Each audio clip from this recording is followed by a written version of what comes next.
All right. Well, thank you, Miss Shauna, Dr. Adams, excuse me. But I'm LeighAnne Durham, and I am the STEM and computer science teacher at Lakewood School in Henry County.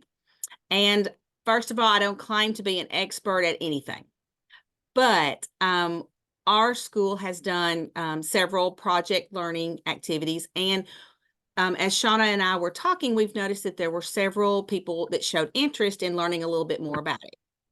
Some people were interested because they just didn't know much about it. Others, maybe their school's working towards STEM designation. And that is one of the things that they love to see in STEM designation. So we thought this would be a good workshop to at least let people kind of get their feet wet. She explained to you that you're going to be getting this book right here. It's Project-Based Learning Made Simple. It is not the only thing in the world to use, but I just think it's a really great resource if you're just getting started. Do we have anybody that's a pro at this, or that's been doing it for quite some time with a lot of experience? If you have some experience with this, just unmute and tell us.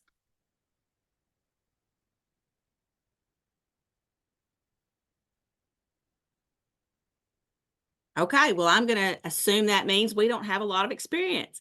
And that's one of the reasons that I chose this book, because it really does make it easy. So one of the things that we're going to share with you, and let me make sure I get the right one.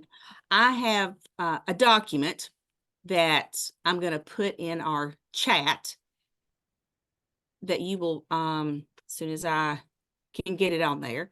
And we will then have access to the same information. Hold on, I'm kind of slow. I don't do these very often, so it takes me a minute to get started. But this document, if you have Google Docs, you'll be able to get it. It's got several books that I think are excellent in addition to this. And then it's also got some resources that you might want to use. I personally am a book junkie. I love books. I own lots of books. As a matter of fact, you probably can tell by the room that I'm in that I'm a book person. And I like to physically hold them and make notes and things like that. But I also am cheap. So I have found most of the books that you will see on here on eBay or at McKay's bookstore. So I don't want you to think I've invested an enormous amount of money, because I really haven't. Most of them I've gotten used and they work just fine. But project-based learning, and it explains this in your book. In the beginning, I'll show it up here. It's got an introductory section that goes through the basics. And the basics really aren't difficult. One of the things I love about it is it really encourages those 21st century competencies. And I know if your administrators are like mine, they're really looking for that. They want to see that we're using those. And honestly, it makes classes more exciting and more interesting, and kids behave better when you really have them engaged. So, it's got the C's, the critical thinking, collaboration, communication, and creativity. And another thing that works well is it's really in-depth inquiry. The kids have to do research. They have to dig deep. We're not just skimming the surface, we're digging deep into the material. So that really encourages true learning, because they're learning for themselves. One thing that some people struggle with is the fact that you need to have a driving question. So your driving question is basically, and I'm just going to read it from the book. It's the guiding question that focuses the entire project. It needs to be open-ended, and it really should pique the student's interest. A lot of people struggle with writing a driving question. That's one of the reasons I really like this book. This book actually has 100 different project learning activities or units all written. every part of it is there. Now, you can always take it and modify it and make it work for you, but it has every subject, at least one, if not multiple, of every subject, so that you can at least have one that you can start with to feel comfortable with. Some people struggle with when do you do a project learning. Some teachers do it all the time. At my school, I'm comfortable with doing it anytime, but a lot of the teachers at my school have found that they really prefer to do it on those weeks right after testing. So if we do MVPA and our schedule is just crazy, their rotation time's different, their lunchtime may be different. It's that project learning is great to do during those times when your schedule's off, or the week of Christmas or the week of Thanksgiving, or when you've got short, odd weeks, or and project-based learning can be a long, complicated thing, but it can also be a few days. So we like that flexibility on those, when the schedule is really messed up. We have found that is a great time for us to do project-based learning. Another thing that the kids really like is they have voice and choice. Now, that doesn't mean that the sky's the limit, obviously, but you give them parameters, but you let them choose how they're going to present the information that they've learned. Sometimes, obviously a lot of them like PowerPoints, or some of them, there's a wide variety of things that people can do. And I love the fact that this book gives you so many choices. It lets you see that it doesn't have to be cookie cutter. Everybody can do their own thing, and it's not just doing a poster. There are a lot of choices. Another thing that I think is really good for the kids is they have to critique their work, and they have to get feedback from others.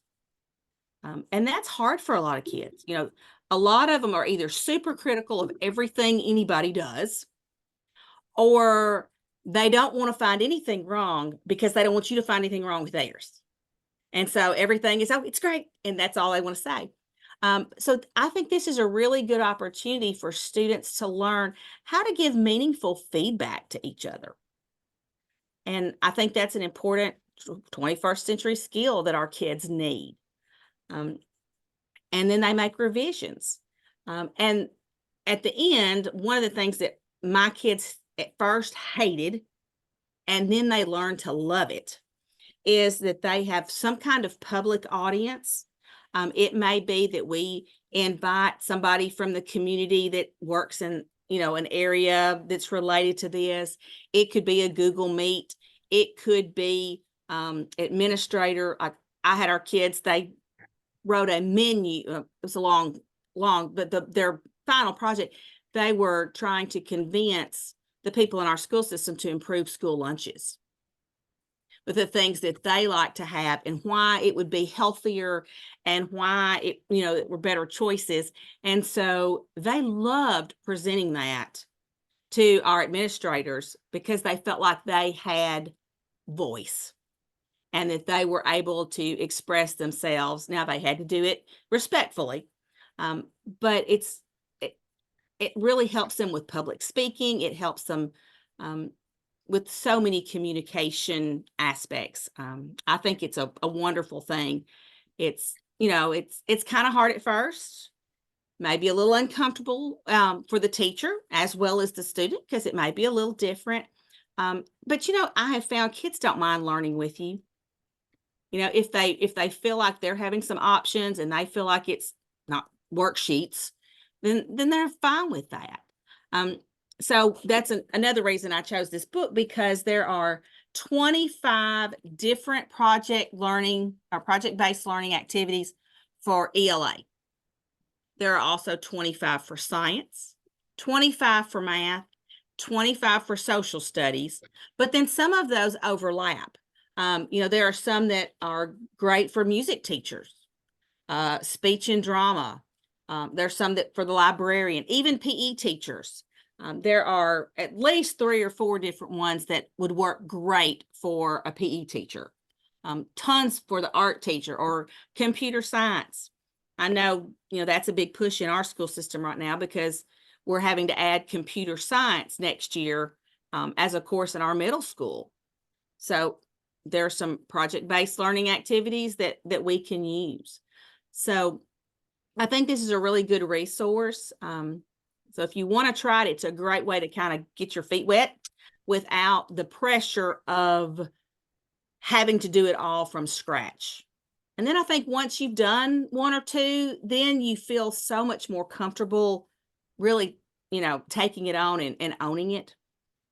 In the document that I shared in the chat, there are some resources that have some really great materials, things from what project-based learning is to all kinds of different the elements, culminating activities that you could try, lots of different ideas. So I think you'll find that there's something here for everybody. I feel like surely somebody's got a question now. So if you do, you can either unmute or you can type it in the chat because I don't want to just sit and ramble.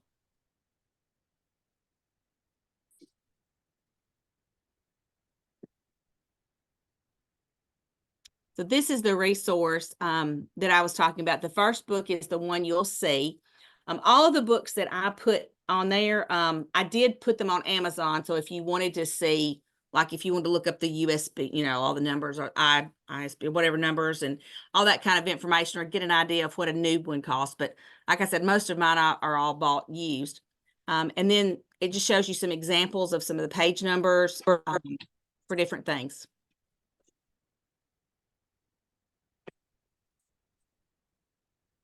Somebody want to share something?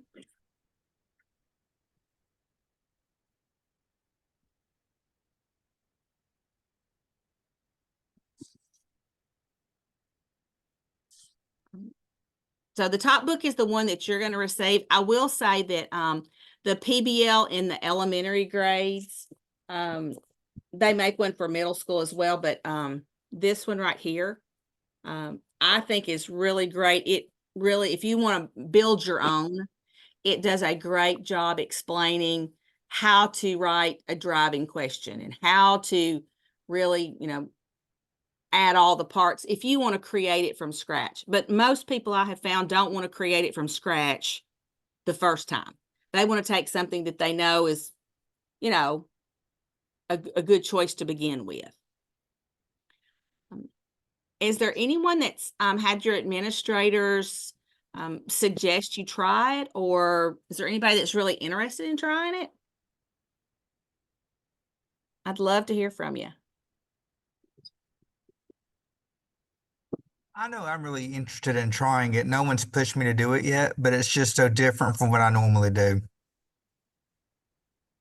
Well, that's great. It really is a great chance to do something different. Plus, it keeps your kids off guard. When you try new things and it's different than what you do every time, it's a little more exciting. And we all can use some help with that.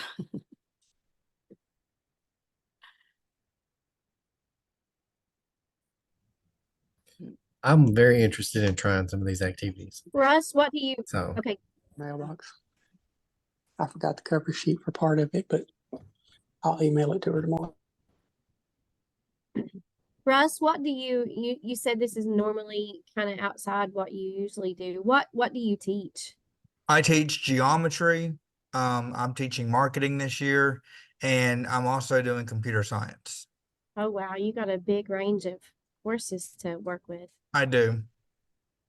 Well, They're all fun, but I could see where this will be helpful in all 3. Oh, for sure. Yeah, there are all kinds of math activities that you can do in here, and with a lot of choice. And even if you don't want to do one exactly like it is, it gives you kind of a framework to work from. And that's what made it that's the one thing that made it the easiest for me the first time I did one, was that I had, something I felt comfortable going with. I think Well, there I'm was somebody completely else. brand new at this school. And so I am teaching completely out of my comfort zone.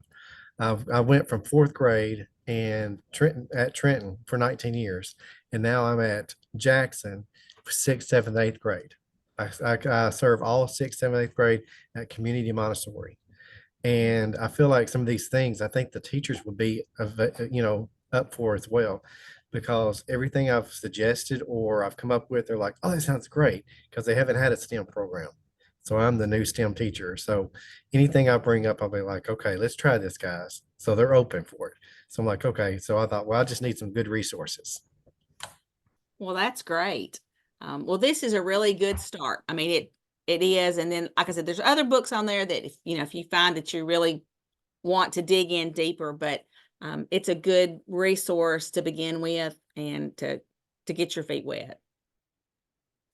LeighAnne, Chris Spurlock placed a chat and he said that our administration did a small training on PBL before this school year, but I am still trying to fully grasp it and how to make it my own to engage my students.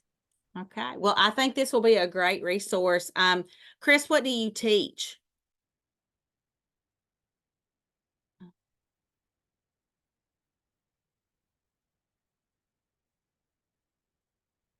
I don't know if he was able to.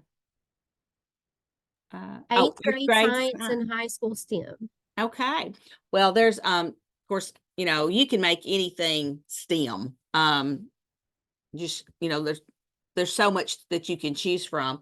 But this has lots of great things that you can bring about. And like I said, all 4 of the core subjects are covered.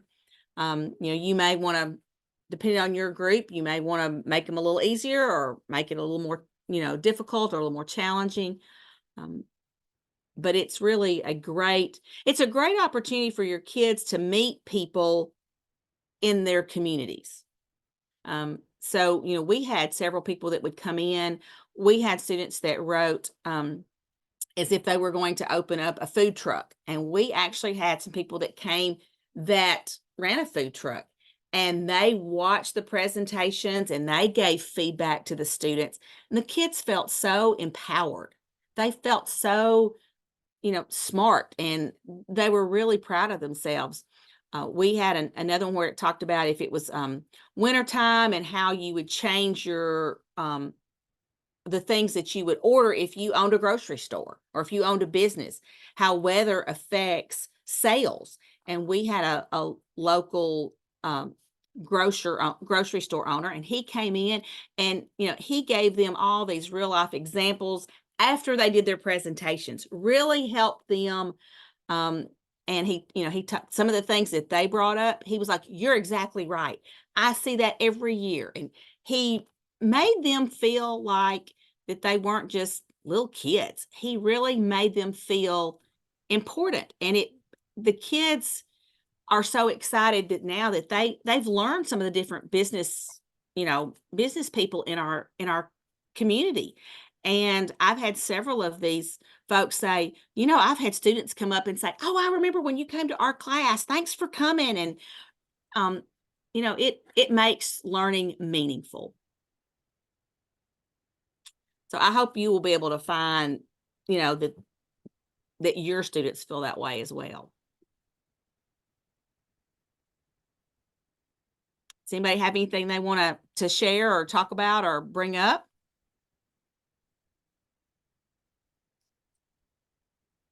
I would say just don't be afraid to ask your parents of the students that you teach or anybody in your community. When I was in K-12 and I taught in K-12 for about 15 years, most people are really willing to share their time with you if they can at all. So don't be afraid to reach out and ask people if they could share what they do in their class and connect it to any a particular area in STEM. And if you're kind of struggling on finding someone to connect from a community member, if you'll just reach out to one of us and let us know, we'll be glad to try to help put you in contact with some community members in your area that may be able to come in or even just do a Zoom or there's so many different formats that we can present to our students now. So there's a lot of opportunity to connect that we didn't have prior to, say, just 2020. You're absolutely right. I have yet to have anybody that I've asked to help with this say no. Most of the time, they're so excited that they're being invited. I've even had community members that came and they watched and they gave wonderful feedback. And then they brought, like I had one lady, she brought cookies for all the kids because she was so excited to get to come. She was from a bakery, and some of the kids had written something about, about starting a bakery and how to plan things. And she brought everyone cookies. Boy, they thought that was wonderful. But you really can, it gives public education or private education, whatever school you're in, but it really gives an opportunity for the public to see what's working in our schools and to feel like they're part of it. So I feel like it's a win-win for everybody.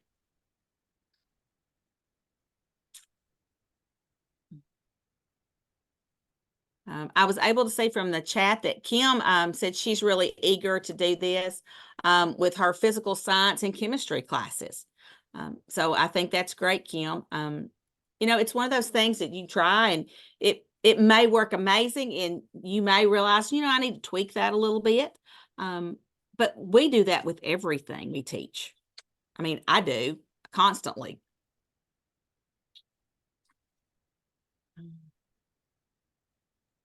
Kim has a question in the chat. How do you address those students that are just staying on the sidelines?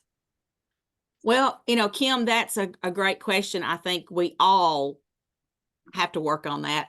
I know with my students, if they're not as focused as they need to be, then I start asking them all kinds of questions.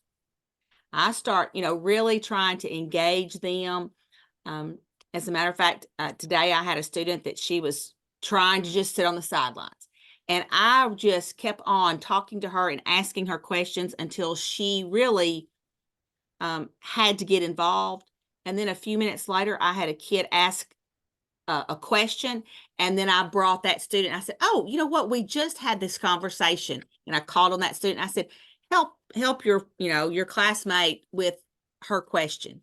And so if you can always go back to the research, you can always give job assignments. You can let kids work independently, or you can let them work in groups.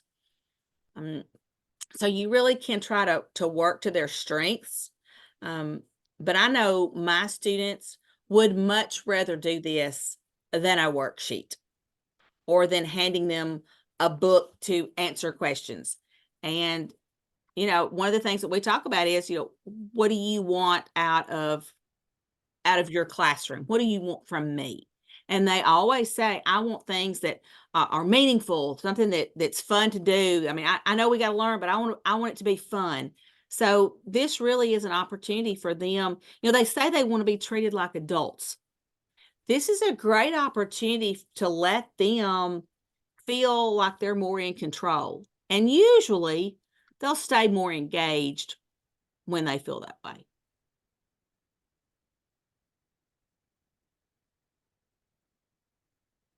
Anybody else have any comments or questions or anything?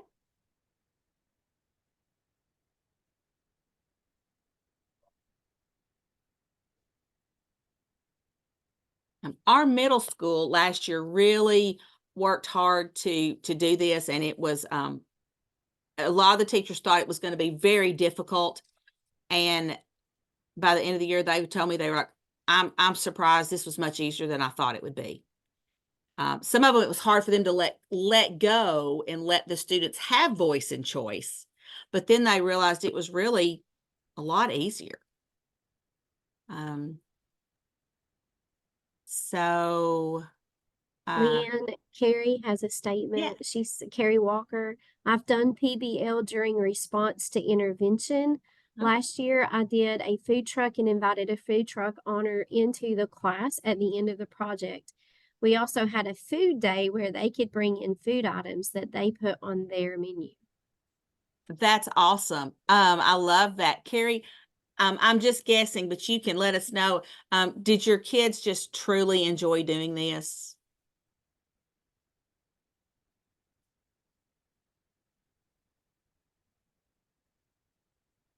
Um, I'll give her a minute so she may want to chat and type in her answer.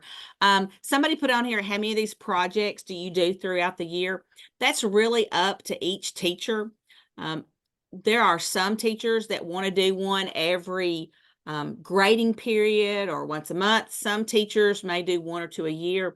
I know when our school, and we did not make STEM designation, we weren't too far off, but we didn't make it last year when we applied. But that was one of the things that they were looking for. They wanted students to have the opportunity to do a project-based learning activity, about 4 a year. So it's, you know, really it's up to you. But if you are wanting to become STEM designated, that's one of the things that they were really looking for. And then Barbie has put on here, how do you match the PBL with your standards? Honestly, it's really not hard. You know, that's how you take your standards and you create your driving question from that. You know, like what are you needing to cover? Some standards are a lot easier to do than others, but I know when we were doing this, you know, our ELA teachers could take so many of the standards, whether it was writing, you know, all kinds of things.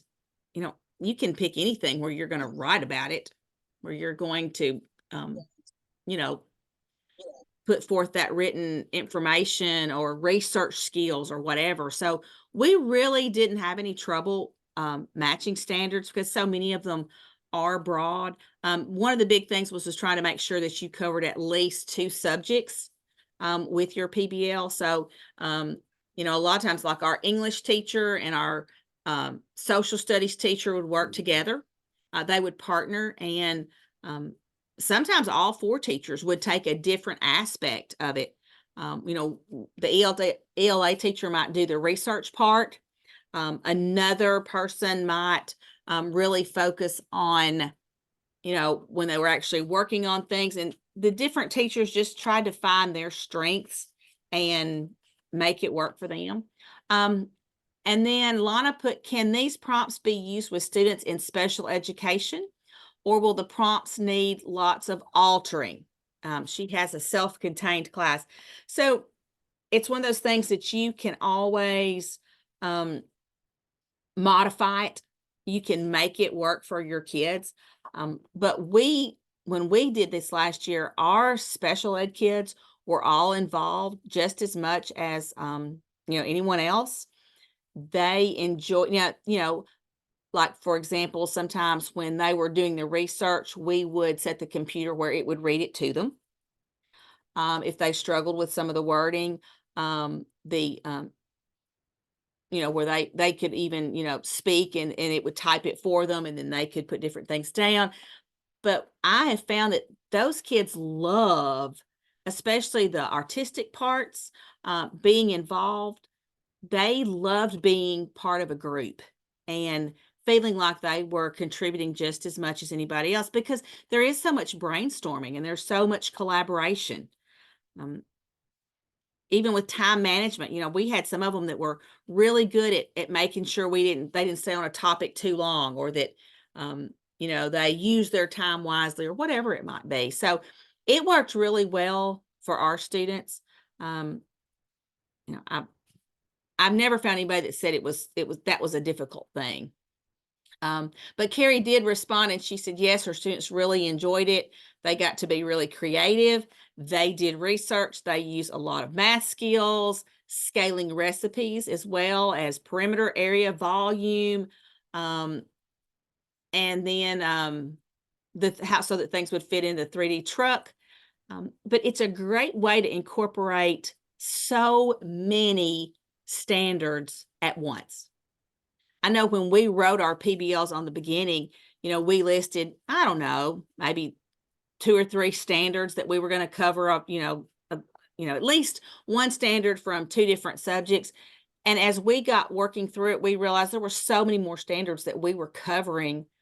And some of them were even taking standards maybe from the next school year, or a really good way to review past standards that they, foundational standards that they needed to be able to be successful.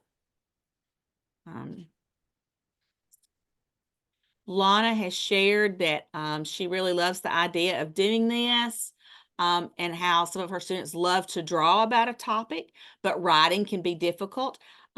And so, that's one of the things you can always put information down by drawing, or, capturing important phrases, designing things. So it's not all about just, writing paragraphs. You can include that, but it doesn't have to be.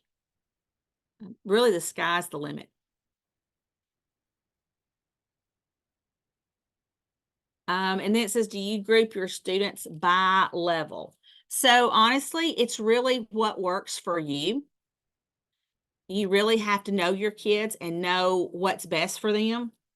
You know, sometimes, we mix it up. Sometimes we do, do some ability grouping and some not. And we just try to give the kids, because I think it's really important for kids to have that opportunity to work with a variety of people and not always the same group. Because when you do that, you're going to get the same results. And so it gives, sometimes it's good to group differently, because it gives different people an opportunity to shine. Right. Anybody else?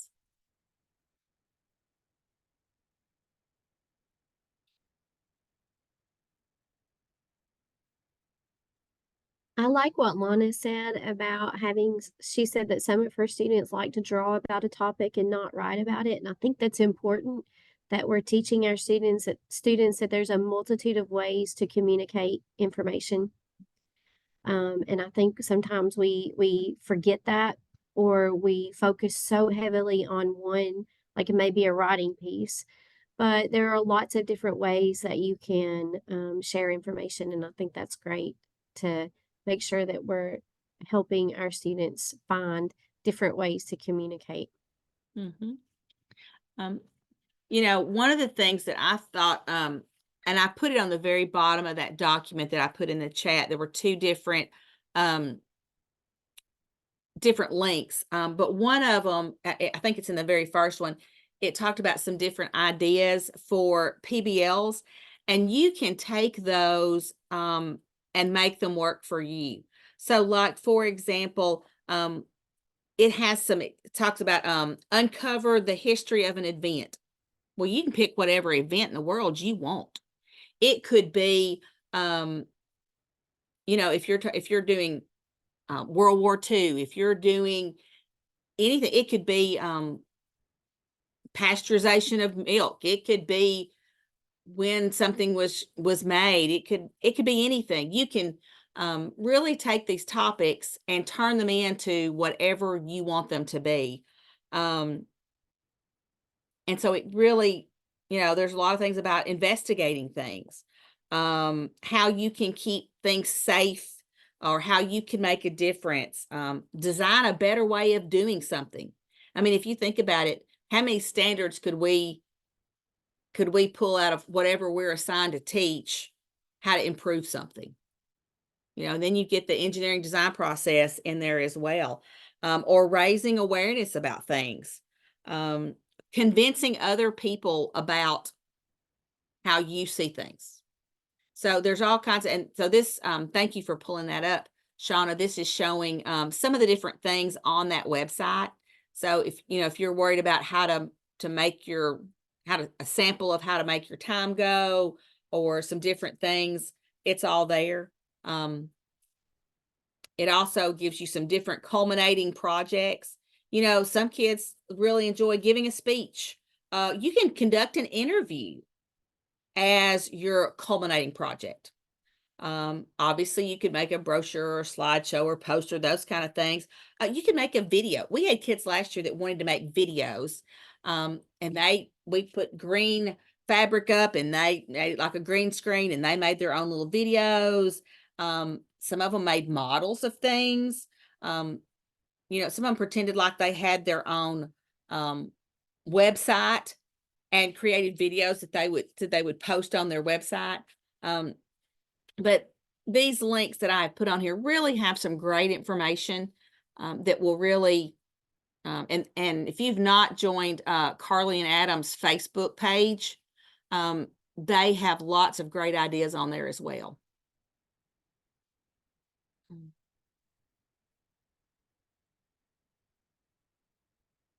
And I do hope that you will reach out to us if you decide to try these and see how they work for you. Shauna always sends an email out to all the participants after we have one of these, and so she'll have my contact information on there as well as hers. So we would love to hear, you know, your success stories or things that you learned or how to improve. You know, I think one of the greatest things is how we can learn from each other. But, you know, if you want your kids to be actively engaged in real world things that are meaningful, project-based learning is a great answer.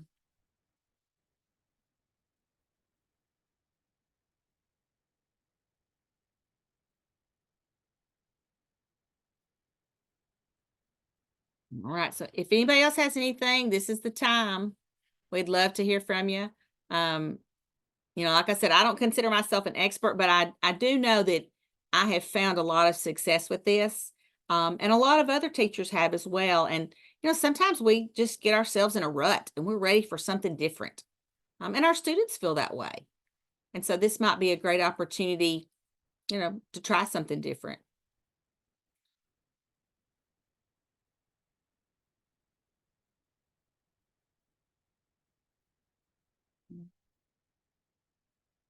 Well, Miss Shauna, unless somebody else has something, I think that's pretty much covered everything.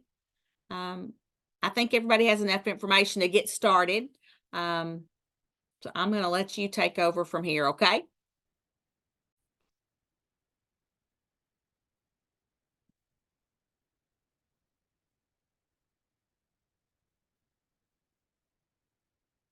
Shauna, I can't hear you.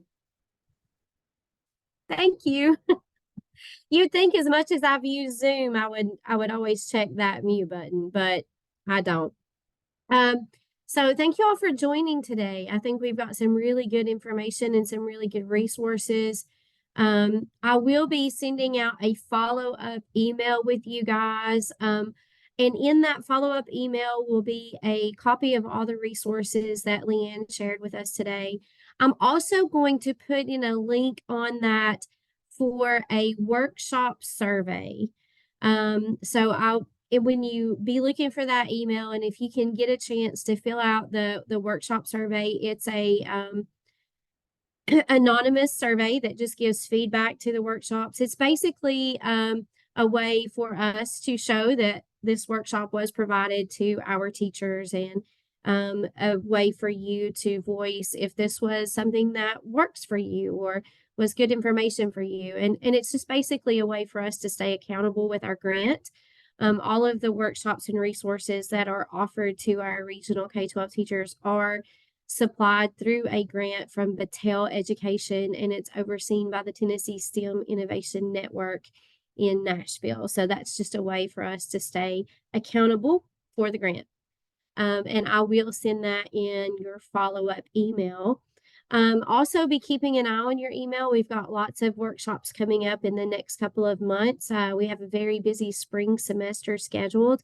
And so in the meantime, if you have questions or if there's anything that we can do for you, let us know. Email me or email LeighAnne. Her contact information will be in that follow-up email as well. And LeighAnne, thank you so much for joining us today and sharing all the resources that you have. I appreciate it. Thank you, Shauna. And I'm going to put my email address in the chat right now. So in case anybody wants to share anything, there it is. Thank you again. Thank you. Y'all have a great afternoon.